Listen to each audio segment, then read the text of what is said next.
Alright, testingin natin tong Predcon R3, yung kanyang built-in camera.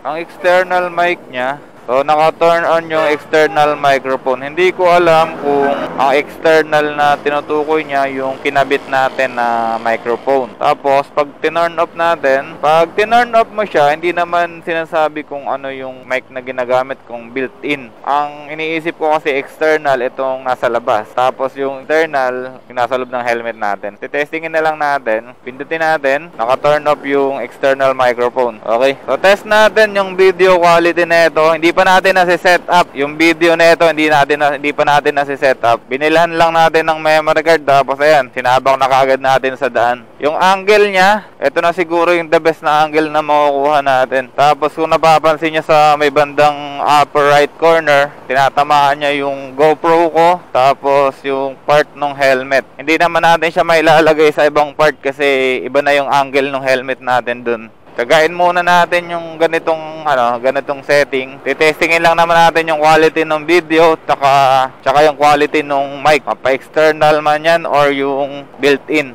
Ang pagkakaunawa ko sa external kasi, ito yung nandito sa may natin sa helmet. Tapos pag tinurn off mo, ang gagamitin niya ay yung built-in. Okay, turn off natin. Okay, naka-turn off na yung external microphone. Ngayon, pag chinek natin yung audio nito, mamili na lang tayo kung ito-turn on natin yung external or naka-turn off. Bahala na si Batman. So ngayon, balik muna tayo sa base natin para i-open na lang natin yung shop. Di ako makabiyahe ngayon. May mga kulang pa ako sa preparation. Wala tayong hairnet, which is kailangan natin yun ngayon kasi nag-uulan. Medyo basa yung passenger helmet natin. So baka magreklamo yung passenger natin. Ma-report pa tayo sa Joyride. Kawawa. Anak ng show po kayo. Sa kanto kasi nagbababa parang mga tanga. Bumili tayo ng memory card kay memory.ph dito sa may bagong ilog, yung main branch nila. Hindi umuobra yung kinabit natin na memory card, yung galing sa cellphone na memory card, hindi umuobra dito. Tapos kinamusta ko yung unit nila kung magkakaroon sila ng R3. Magkakaroon daw bukas, September 2, 2023. Tapos same price lang. Ang kagandahan kasi sa memory.ph, may kasama ng memory card or mayroon na siyang freebies. Yung freebies na memory card, medyo malaking bagay na yun. Pero 64 gig na yun. Tapos, magagamit mo na kagad yung R3 mo. Hindi ka nabibili ng another memory card. Kasi yung 64 gig, malaki na rin yun. Sa setting naman kasi na itong dashcam natin or itong R3 natin, up to 2K yung pwede mong record, pero meron kang choice kung 720p or 1080p or 2K resolution yung gagamitin natin. Turn off ulit natin yung turn off ulit natin yung external microphone.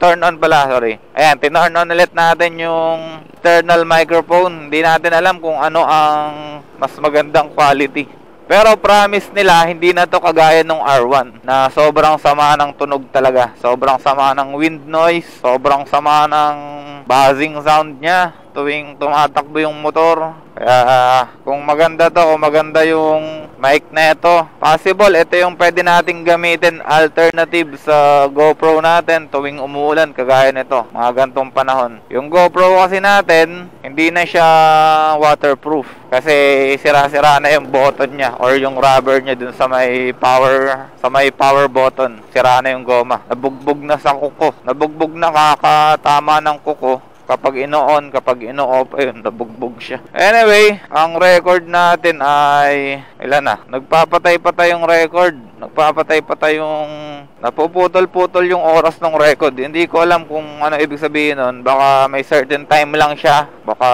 5 minutes, 10 minutes, mapuputol yung recording. Obserbahan natin. Okay, ulitin ko. Ang gamit natin ngayong dashcam or helmet camera ay Predcon R3. Yan yung gamit natin ngayon. Kasalukuyan natin nare-review or kasalukuyan natin chine-check yung camera and audio nito. Tapos ngayon, naka-turn on yung external microphone. Not sure kung itong nasa loob ng helmet natin yung gumagana. Tapos nakabukas din pala ang visor ko for your information. Nakabukas ang visor ko. Ito, nakasarado yung visor ko nito. Sana maganda yung quality. Sana pwede siyang gamiting alternative for motovlogging. Especially during rainy season kagaya ngayon. Tsaka ang promise din pala ng Predcon dito ay 6 to 8 hours na recording. up to 2K resolution. So kapag nag 2K tayo, siguro mga less than 5 hours lang yun. Pero kung 720p lang or 1080p lang, ayun, baka ma-meet natin yung promise nila na 6 to 8 hours. Pero malabo yun. Hindi na ako nag-expect na masyadong mataas sa promise na ganun. Ang sa akin lang, basta okay yung mic, okay yung video quality. Yung video quality kahit hindi masyado, basta yung mic maganda, tapos hindi siya masakit sa tenga. Ang problema lang pala nito na pansin ko nung nakaraan sa review, parang nakamono lang yung sounds niya. Yun ang issue ko dito, yun ang magiging problema ko dito. Kasi kung nakamono lang to, sa Facebook ko lang tumaya upload. Kasi sa YouTube, ang hirap panoorin or ang hirap pakinggan ng video na nakamono kasi isang tenga lang yung nakakarinig. Yung isang tenga bingi. Wala siyang sound sa kabila, sa kanan. Ang kagandahan din dito sa R3, adjustable na yung lens. Yung pinaka-lens mismo adjustable siya. Tapos yung mount ng pinaka-unit, adjustable din, 360. Kung magkamali ka man ng mount sa helmet mo nung clamp, pwede mo naman siyang baguhin anytime, or kahit hindi mo na siya baguhin, yung pinaka-unit, pwede mong itaas, pwede mong ibaba. Ito, for example, ito, ibababa ko siya. Yan. Nakababa siyang ganun, nakatutok siya sa may gas tank ko.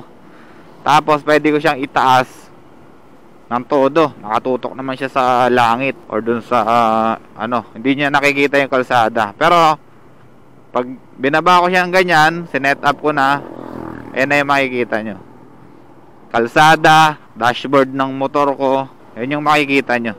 Sobrang dali niya lang i-adjust. Pero ito naman, pag nakuha nyo naman na yung tawag nito, pag nakuha nyo naman yung tamang adjust ninyo sa helmet, wala naman ang galawan to. Pwede nyo na siyang i-fix na ganyan. Ito para sa akin, ganito na yung pinaka the best na setting niya. Yung helmet na nakikita nyo sa upper right side, hindi na natin maiwasan yan. Tapos yung GoPro ko, nakikita nyo rin. Kasi medyo wide din yung angle niya. So sunod na video natin, tatalakayin naman natin yung specs nung dashcam na to. Okay, dito na tayo sa base natin. Balik na lang tayo bukas or mamaya sa kalsada para syempre, biyahe tayo ng joyride. Pero hindi pa kompleto talaga yung yung gamit ko. Wala akong hairnet ngayon. Kawawa naman yung pasahero natin. Baka sabihin, dugyot yung helmet natin. Okay, this is Jeff Rocks. Ride safe sa lahat. Ciao!